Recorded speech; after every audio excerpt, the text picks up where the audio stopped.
Matthew, Mark, Luke, and John, who were they? Matthew who? Mark who? Luke who? And John who? What were their last names? When did they write?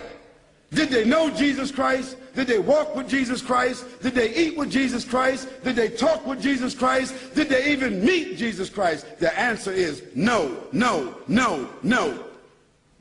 Conclusively.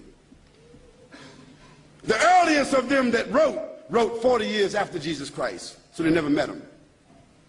The last of them wrote 80 years after Jesus Christ, never met him. The other thing is, all of them seem to have written the gospel according to. Now, when you write a letter, do you sign it according to? According to is the third party. If Joanne or Jackie or Bobby or Johnny told me something and I wrote it, I would say according to Joanne, Jackie, Bobby, or Ronnie, according to. But those four people would not write a letter and in front of it say Jackie according to Jackie and not even write her last name. Because if Jackie wrote me a check and only said Jackie, I couldn't cash it. And if I was a policeman and I stopped Jackie on the road and she had a license that only said Jackie, she's going to jail.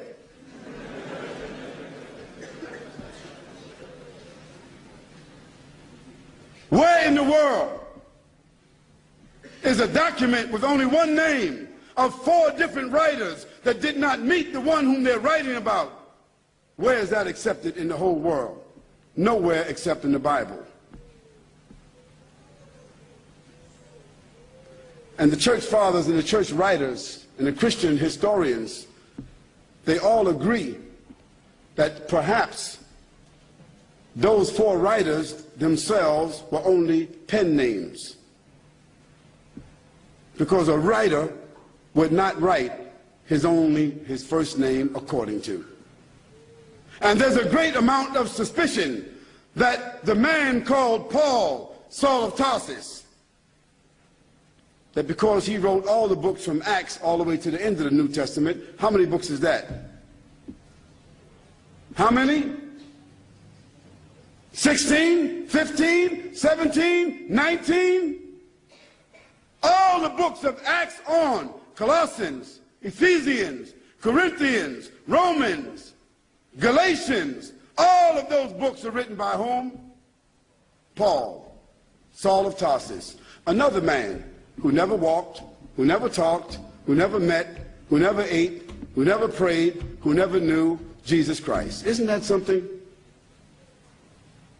Now here we find four writers and another one between them that wrote all the New Testament books that never talked, never walked, never ate, never prayed, never met the man called Jesus Christ. Yet in their words, the first mentioning of the Trinity came from where? From Jesus or from them?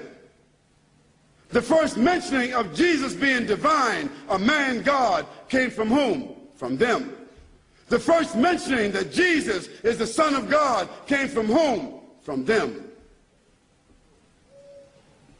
Jesus never said in his own words any such words, but it was the men who never met him, who claimed to have written, who didn't know their last names.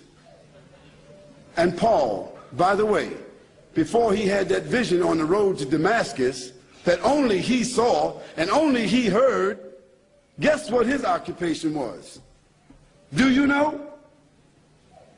He was a bounty hunter, a hunter of Christians, hunting them down like animals, binding them and bringing them to where? To Rome, so that they could be executed. Now, if Hitler, after killing thousands of Jews, said that on the road to Berlin, he had a vision that he was named an apostle to the Jews, and he wrote 20 books that all the Jews are supposed to follow, Do you think they would be following that book? I don't understand how people just don't read history. This is not what Khalid said, so don't get angry with me. This is your own scripture, your own Bible scholars, their own church fathers. All of them agree that Paul never met Jesus, that Matthew, Mark, Luke, and John never met Jesus. By the way, they were not disciples. Nor were they walkers and talkers of the disciples. They were just writers and historians.